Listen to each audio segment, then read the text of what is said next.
In the darkness, a solitary source of light flickered, a pumpkin with a carved visage whose glowing eyes and sinister grin were reminiscent of the approaching Halloween. During this time of year, the world was submerged in shadows, and even the wind whispered arcane words, as if calling ancient legends to life. In a small town on the forest's edge, everyone was preparing for the celebration. Homes were decorated with frightening props, and children discussed who would choose the scariest costume. But this year was different. Something in the air felt amiss, as if a specter from the past hovered over the town, shrouding it in a cold mist. The story began with an ancient mansion atop the hill, long deserted and only serving as a refuge for bats and spiders. Its black silhouette, rising above the hilltop, was visible from every corner of the town, a reminder of the unknown curse that had enveloped it for many years. It was said to be cursed. Over 100 years ago, on Halloween night, the mansion's owner vanished without a trace, leaving behind only a note with cryptic symbols and a warning that anyone who dared enter the house that night would never return. When the local teenagers heard this tale, they decided to test the rumors and set off for the mansion. They did not believe in curses and thought it an excellent way to boast to their friends. What could be cooler than spending Halloween in a real haunted house? They ascended the creaking steps to the front door, pausing as a cold wind glided across their backs. One of the boys, Jake, pulled an old key from his pocket, a relic he had found in a local antique shop. The teenagers' hearts raced as the key turned in the lock and the door slowly creaked open. Inside, darkness reigned, and only their flashlights weakly lit the dusty rooms filled with antique furniture under white drapes. Laughter and ringing voices disrupted the silence, and the teenagers decided to turn it into an adventure. Choosing a room at the center of the house, they settled in a circle and began to tell scary stories. Only Emily, the youngest among them, looked around with trepidation.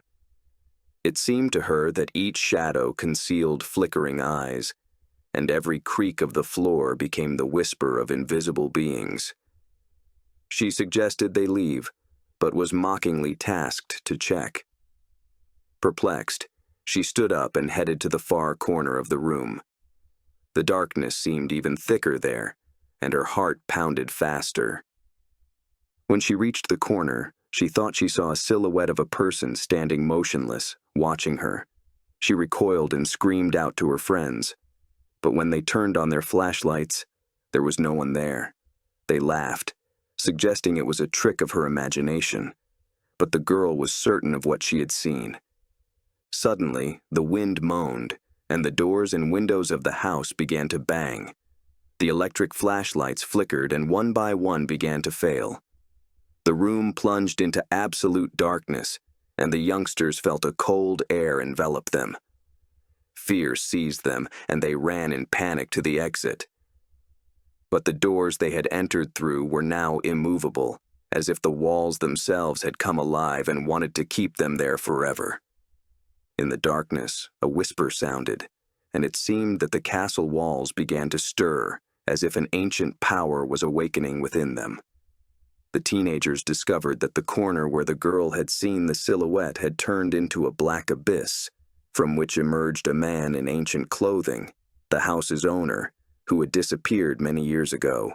His eyes burned like coals, and he slowly advanced toward them.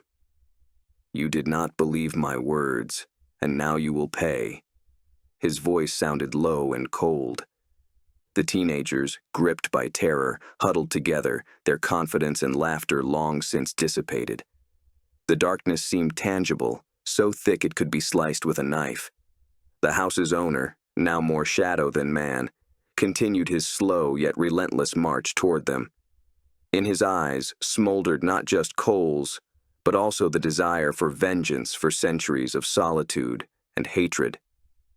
"This house holds many souls," the specter continued, his voice echoing off the walls, causing every shadow to dance in a ghastly waltz. and each soul is a story that wandered here on a night like this.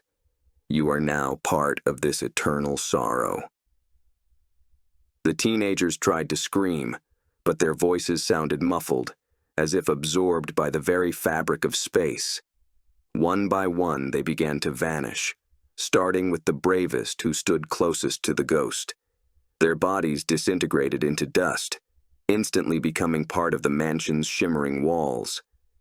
Each disappearance was accompanied by a cold wind that seemed like the breath of death itself. Emily, the last one remaining, turned to see her friends become mere shadows woven into the mansion's history. She felt every piece of reality being torn from her, and her heart froze in anticipation of the inevitable end. But at the last moment, when she had almost merged with the darkness, a new sound echoed from the far end of the room. A loud, piercing scream tore through the veils of darkness, and light burst into the room. The front door swung open, and Emily, seizing the chance, ran out onto the street. Descending the steps, she heard a loud thud. It was the mansion's front door closing, forever taking her friends and turning them into part of the legend of the cursed house. The next morning, the mansion stood quiet as ever, but now its shadows concealed a new mystery. The mystery of the disappearance of brave yet reckless souls, who had not considered that some legends are underpinned by all too real foundations. And every Halloween, when the wind filled with whispers and moans, the town would remind itself, but no one dared to approach that house anymore, where the boundary between the world of the living and the realm of the dead became all too thin.